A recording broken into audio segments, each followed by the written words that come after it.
Bonjour, bonjour, j'espère que vous allez tous très bien. Donc on se retrouve au potager pour une nouvelle vidéo. Comme vous l'avez vu dans le titre, on va voir ensemble comment tailler ou pas les plants de tomates. C'est l'éternel débat. Alors bon, il n'y a pas de vérité vraie. Le fait de tailler ou pas, chaque choix a ses avantages et ses inconvénients. C'est une question de ressenti. Enfin, voilà. Donc ce que je vais vous dire dans cette vidéo, c'est ce que moi j'applique personnellement.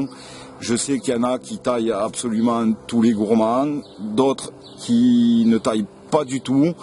Voilà, c'est pas absolument on taille ou on taille pas, il y a des justes milieux. J'avais déjà fait une vidéo à ce sujet, il me semble, j'essaierai de la retrouver, je ne sais pas si elle y est encore sur la chaîne. Si elle y est, j'essaierai de la retrouver et de vous la montrer. Puisque moi, en fait, selon le calibre des tomates, pour une grosse tomate de gros calibre, je vais tailler absolument tous les gourmands. Sauf sur ce plan-ci qui est à côté de moi, c'est de la tomate Green Zebra. Je vais vous le montrer après parce que voilà, c'est une question de ressenti aussi. Il faut voir comment la plante réagit. Donc je vais vous montrer ce plan, pourquoi je vais le laisser partir sur plusieurs gourmands malgré que ce soit des tomates de moyen calibre. Donc plus généralement ce que je fais, c'est que sur les tomates de gros calibre, tomates ananas, tomates super steak, potiron écarlate, des tomates qui vraiment sont très grosses, j'enlève absolument tous les gourmands et je conduis le plan sur une seule tige. Pour des tomates de moyen calibre, comme la Green Zebra par exemple, si je vois que le plant est bien vigoureux, comme c'est le cas pour celui-ci, en général je laisse partir 2 tiges. Donc c'est-à-dire qu'on va laisser partir un gourmand qui va devenir une autre tige, en plus de la tige principale. Sur celui-ci, j'en ai laissé partir plusieurs, parce que bon, là on ne le voit pas trop, je ne sais pas si vous le verrez, mais c'est rare. Il y a un tronc qui est énorme. Il doit faire pas loin de 2 voire 3 cm de diamètre. Donc ça veut dire que c'est un plant qui est vraiment vigoureux. Donc j'ai laissé sur le bas, j'ai taillé tous les gourmands. Et sur le haut, là, je commence à laisser partir plusieurs gourmands, puis on verra bien ce que ça donne. Hein. De toute façon, le potager, c'est de l'expérience. Il faut faire des tests avec vos variétés. Il y en a qui vont mieux l'accepter que d'autres.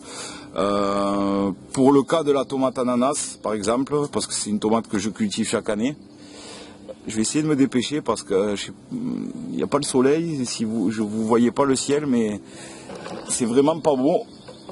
Je pense que dans pas longtemps, je viens d'arroser, mais je crois que c'était pas la peine. Donc je disais, il y a 2 ou 3 ans, j'avais réalisé l'expérience avec un plant de tomates ananas, que j'avais plusieurs plants, j'en ai conduit un sur une tige et un où j'ai laissé, que je n'ai pas taillé. Alors, les tomates sur le plan conduit sur une seule tige étaient plus grosses, ça c'est clair, j'ai eu des plus grosses tomates. En revanche, sur le plan pas taillé, donc il y a eu plus de tomates, mais elles étaient plus petites. Donc malheureusement, je n'avais pas sur toute une saison fait le suivi en pesant, tout simplement pour voir quel plan avait donné le plus.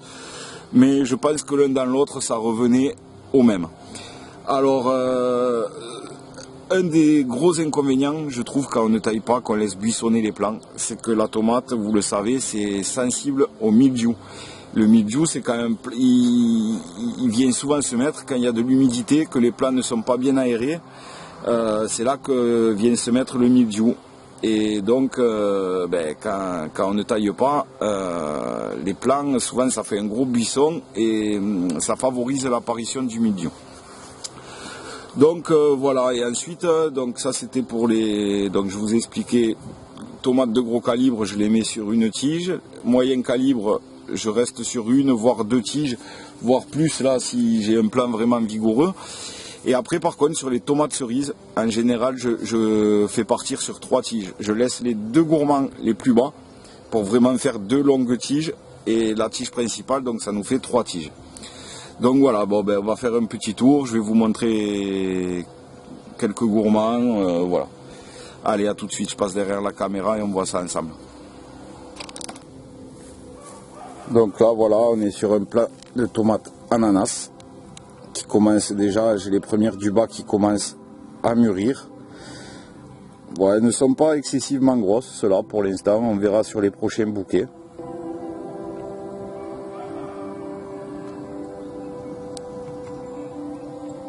Alors là, maintenant on est sur le plan de tomates Green Zebra dont je vous ai parlé dans l'introduction. Donc je ne sais pas si vous allez bien voir, je vais essayer de me rapprocher. Je ne sais pas si vous voyez bien le tronc en comparaison. Regardez, il doit faire au moins 3 cm. Vraiment on voit qu'il est bien vigoureux ce plant. De toute façon ça se voit déjà au niveau des grappes. Je ne sais pas si on va pouvoir les voir. Il y en a déjà... C'est hyper productif, on voit que ce plant est vigoureux. Donc ce que j'ai fait, voilà, ici on voit que j'ai un gourmand qui pousse, celui-ci je l'ai oublié, on le voit ici, celui-là je ne le veux pas, hein. Je les ai laissés partir plus haut. Donc quand on dit pincer les gourmands, quand ils sont tout petits on les pince avec les doigts. Par contre quand c'est gros comme ça, on essaye de ne pas trop blesser le plant et on va venir tout simplement y mettre un petit coup de sécateur. Ensuite, si on remonte le plan, commence à pleuvoir, je vais me dépêcher parce que l'orage va me tomber dessus d'un coup.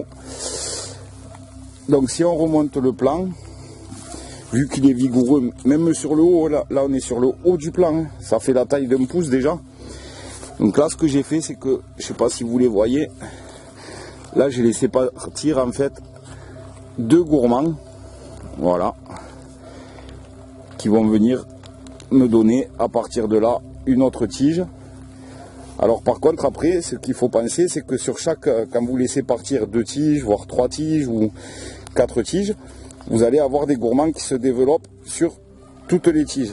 Alors celui-ci avec la caméra dans les mains j'y arrive pas bien, on va le couper. Voilà, donc là en fait j'ai laissé partir une tige derrière là-bas. Et ici, j'ai à nouveau laissé partir 2 gourmands. Donc là, on aura 3 tiges au final.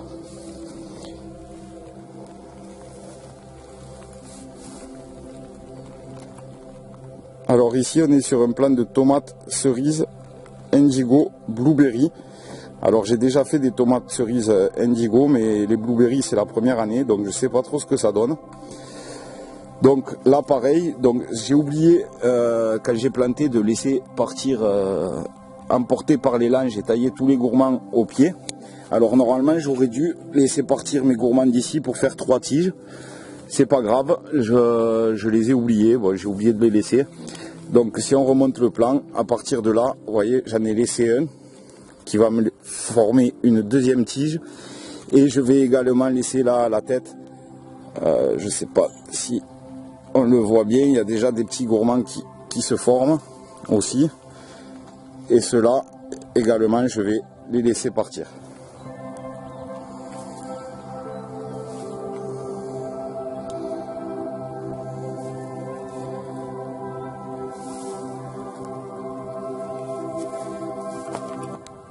Alors ici, on est sur un plan de tomates super steak.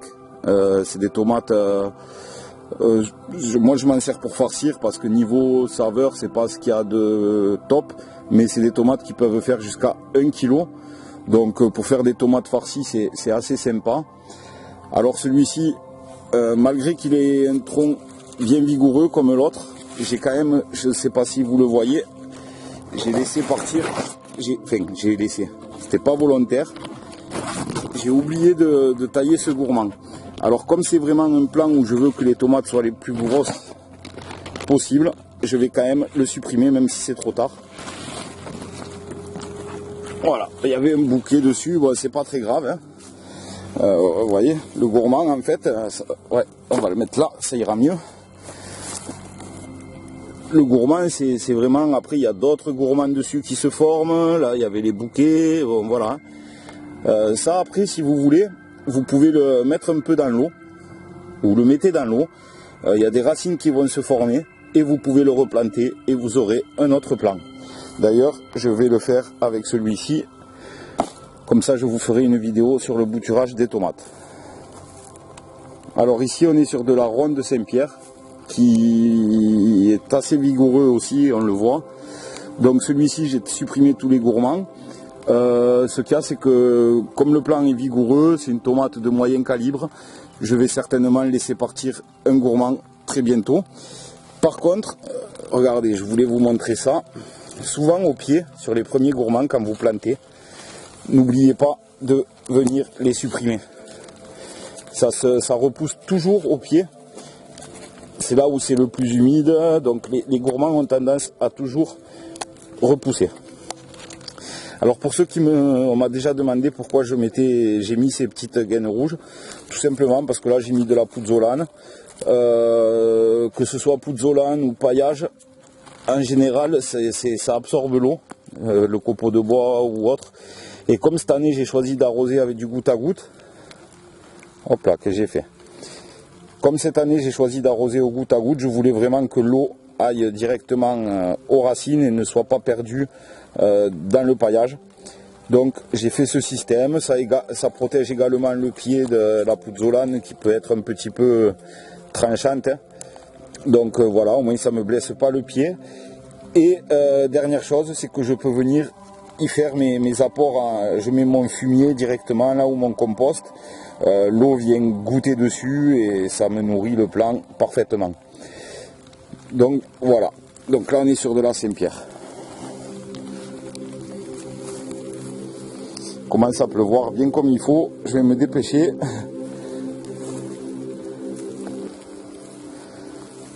Alors ici on a 2 plants de cœur de bœuf, donc c'est sur ceci, comme cette année il n'y a que celle-là que j'ai mis en double. On va faire le test ensemble sur ces 2 plants.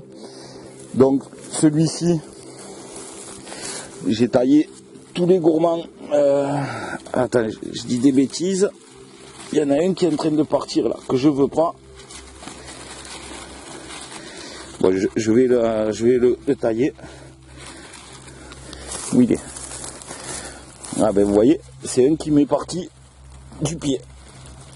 On n'y fait pas attention. Wow, celui-là je vais aller chercher le sécateur, j'ai pas envie de lui faire trop mal. Et voilà. Donc là j'ai... Voilà, faut bien, souvent on a tendance à pas voir le bas du plant.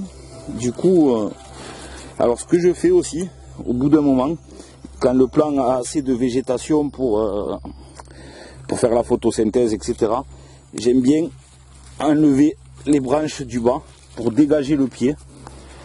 Ça permet de voir le pied, puis au moins il n'y a pas de contact avec le sol.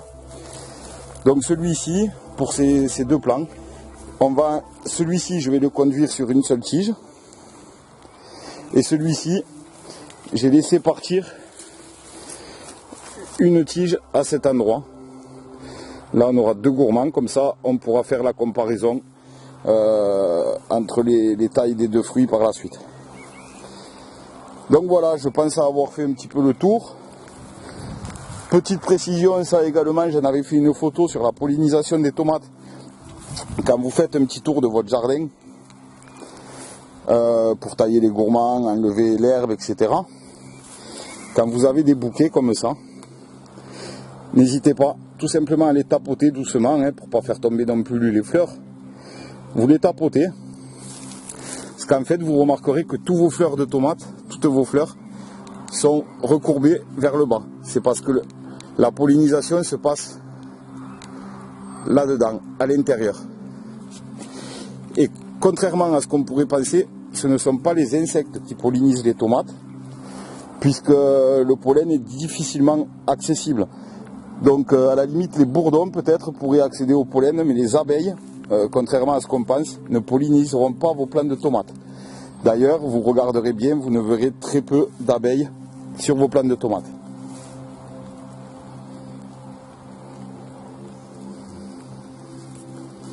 Donc le fait en fait de polliniser comme ça, ben, vous faites tomber le pollen sur l'organe femelle et vos tomates seront pollinisées. Généralement, bon, les bourdons le font puisque quand ils viennent se poser, ou les insectes, ça fait vibrer les feuilles, donc ça pollinise. Mais la plupart du temps, c'est le vent qui pollinise vos tomates. Donc si vous avez des tomates en serre, etc., si vraiment vous voulez avoir un maximum de récolte, ben, n'hésitez pas à polliniser, à faire ça quand vous passez au potager. Vous tapotez vos plants et ça vous pollinisera vos tomates.